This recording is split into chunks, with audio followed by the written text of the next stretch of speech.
Having taken decisive, if not extra-legal, action to control Atlanta's rowdy elements, city fathers in 1851 turned their attention to other issues, the most pressing of which was fire. As you can imagine, in a community filled with wooden structures, no organized fire brigade, and only wood-burning stoves for heat, the outbreak of a fire was not to be taken for granted.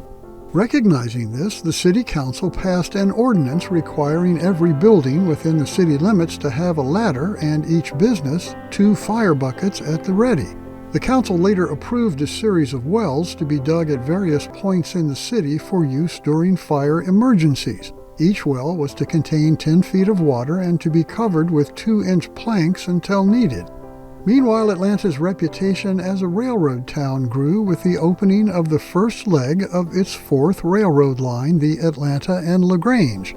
In March 1851, passenger service opened to Palmetto, Georgia, and by September the road was completed to Noonan. The rail line eventually would be opened to the cities of LaGrange and West Point. By the end of 1851, the Atlanta and LaGrange Railroad Company would be reorganized into the Atlanta and West Point Railroad Company.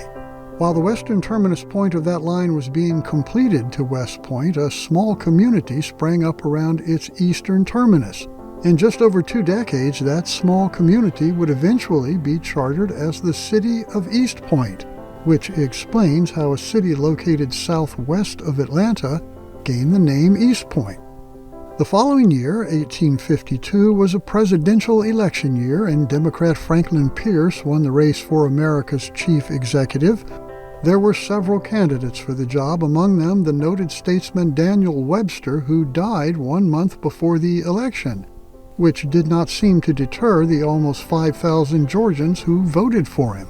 Closer to home, City Council member Clark Howell resigned to establish a residence and grist mill on Peachtree Creek.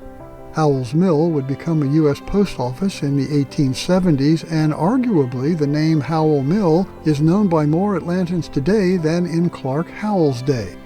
1852 was also the year that Atlanta's Presbyterian Church was dedicated. The church had been built on land donated by Atlanta pioneer settler Reuben Cone.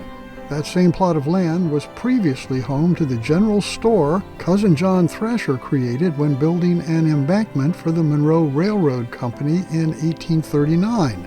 That same property, after the Presbyterian Church moved to its current Peachtree Street location, became the home of Atlanta's first Federal Reserve Bank, and today it is the location of Georgia's State Bar Association.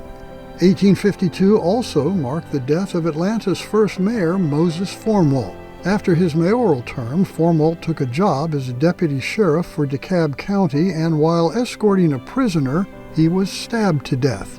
Formwalt was buried in an unmarked grave where his body remained for the next 66 years until some concerned Atlantans, who felt the city should do better by its first mayor, had Formwalt's body moved to a different plot in Oakland Cemetery and marked with a granite headstone befitting his place in Atlanta's history.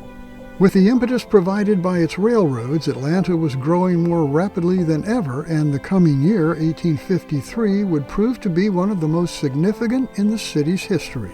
This is Lance Russell, and that is one of the stories of Atlanta.